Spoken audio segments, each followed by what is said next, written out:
Let's face it, life isn't always a smooth sailing cruise.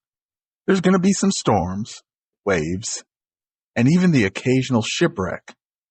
But it's how we navigate these turbulent waters that truly defines our character and ultimately our success. In today's episode, we're continuing to deep dive with part 4 of our 5-part series, The 1% Difference.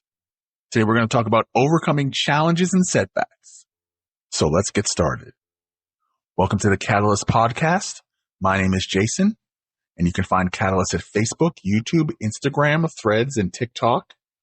You can hear this podcast on Amazon, Apple, Spotify, iHeart, and Podbean. The Catalyst has the power to create change, and we hope that's what this podcast will do. Now, if you'd like to be a part of this podcast as a guest or contributor, you can email us at catalystmotivationpodcast@gmail.com. That's catalystmotivationpodcast@gmail.com. Give it a try. We'd love to hear from you. Welcome to episode 74, The 1% Difference, part 4, Overcoming Challenges and Setbacks. Daniel J. Boorstin said, "The greatest obstacle to discovery is not ignorance, but the illusion of knowledge." This quote perfectly encapsulates the reality of setbacks. We often think that if we just plan enough, work hard enough, and have enough knowledge, we can avoid failure. But the truth is, setbacks are an inevitable part of the journey. They're like potholes on the road to success. You can't avoid them all, but you can learn to navigate them safely. So how do we deal with setbacks? The first step is to acknowledge their inevitability. Don't beat yourself up when things go wrong. Instead, recognize that setbacks are a normal part of the process. They're an opportunity to learn, grow, and become stronger. For example, let's say you're trying to learn a new skill, like playing guitar. You might practice for hours every single day, day after day, night after night, day after day, night after night. But you still make mistakes. You might struggle with certain chords or strumming patterns. But instead of getting discouraged, use these setbacks as an opportunity to improve. By practicing regularly and learning from your mistakes, you'll eventually master the guitar. Remember, setbacks are not failures. They're stepping stones on the path to success. The mind is a powerful tool. If you use it right, you can do amazing things. Author unknown. Now, your mindset plays a crucial role in how you handle setbacks. If you approach challenges with a negative mindset, guess what? The more likely you are to give up and feed into that negative mindset. But if you approach it with a positive mindset, you're more likely to persevere. So then, how do we cultivate a positive mindset? Well, one way is to practice gratitude. When you focus on what you're grateful for, it's harder to dwell on negative.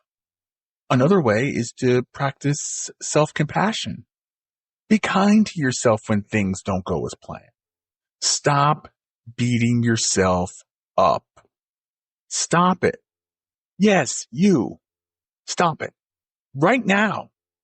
Be kind to yourself. Remember, everyone makes mistakes. Remember, Arianna Huffington said, "Failure is not the opposite of success. It's part of success." One of the most valuable lessons we can learn from setbacks is how to fail. Failure is not a sign of weakness. Oh no. It's an opportunity to learn and grow. When you fail, take the time to reflect on what went wrong and what you can do differently next time. For example, if you're trying to start a new business and it fails, don't give up. Instead, use the experience as a learning opportunity. What did you learn from the experience? What would you do differently next time? By reflecting on our failures, you can increase your chance of success in the future. You can use this example on anyone, whether it be an athlete, a musician. I mean, think of the musicians who started off with a band, maybe 2 bands, 3 bands, and then they finally found a partner or a group of individuals that were like-minded, and they worked and honed their skills. It happens all the time. We take from the ashes of our failures, learn from them, and then create something absolutely amazing. Remember, failure is not a permanent condition. It's a temporary setback that can lead to lasting success. Like Thomas Edison, the inventor of the light bulb. He famously said, "I've not failed. I just found 10,000 ways that didn't work." And you can see this all throughout history, like a Edison or a Colonel Sanders or an Abraham Lincoln. So the next time you fail, don't be discouraged. Embrace the opportunity to learn and grow. Steve Jobs said, "The only way to do great work is to love what you do." Staying committed to your goals can be tough when you're facing setbacks, but it's important to remember why you started. So, what's your why? What motivates you to keep going? Is it a loved one, a spouse, a child? What is it? What's your why? What motivates you to keep you going? Remember, you're feeling discouraged. When that happens, take a step back and remind yourself why. Visualize your success and imagine how it feels to achieve your goals. Another strategy for staying committed is, I think you know where I'm going with this. Take your big rocks. That's right. Make them into smaller rocks. Absolutely. Break down your goal into smaller, more manageable steps. This will help you stay focused and motivated.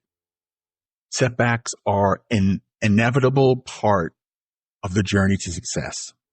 By cultivating a positive mindset, learning from failure, and staying committed to your goals, you can overcome any challenge that comes your way.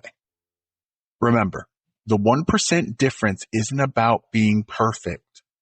It's about being persistent, resilient, and committed to your goal. So, the next time you face a setback, remember these words.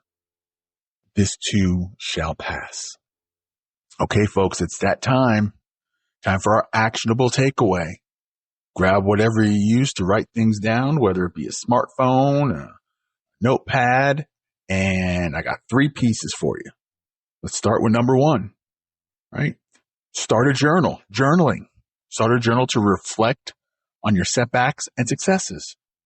Every night before bed, write down 3 things you're grateful for. This simple practice can help shift focus in a positive and improve your overall mood. I don't necessarily journal, but I do have gratitude in the morning and at night. And there's a list of things that I go through. But you know what? I'm going to go on this journey with you. I'm going to start journaling. I'm going to let you know how it goes too. All right. Number 2, visualization. Create a vision board to visualize your goals and keep yourself motivated. Cut out images and quotes that inspire you. Paste them onto a board. This visual reminder of your goals can help you stay focused and motivated. Finally, get yourself a support network. Build a support network of friends, of family, or mentors who can encourage you. Find a friend or family member who shares your goals and can hold you accountable. You can also join online communities or hire a coach for additional support. So, let us know how you're doing. I'm going to let you know how I'm doing with my journaling, all right? You let us know how you're doing. Let's be accountable to each other. Be sure to like and subscribe. Make sure to email us at catalystmotivationpodcast@gmail.com or send us a message. Stay in touch with us. Stay involved. Again, let's be accountable, all right? Hey, and don't forget to follow us on social media for more motivational content. Okay, well, that's it for today, folks. Join us next week for part 5 of the 5-part series, The 1% Difference. We're going to be talking about the importance of sustained transformation and beyond, and how it can help you achieve your goal. This has been the Catalyst Podcast. My name is Jason. You can find Catalyst at Facebook, YouTube, Instagram, Threads, and TikTok. You can hear the podcast on Amazon, Apple, Spotify, iHeart, and Podbean. Catalyst has the power to create change, and we hope that's what this podcast will do.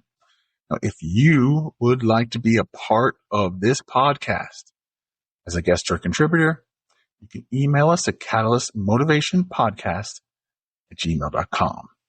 Thank you so much for listening to episode 74. I'd like to send a big shout out to all my friends and listeners in the Philippines. Thank you so much. Hope you're getting something out of it, and we appreciate you. Thank you for listening for this episode. Make sure to come back for our 5th and final part of the 1% Difference, episode 75. Thanks so much for listening. Go be great.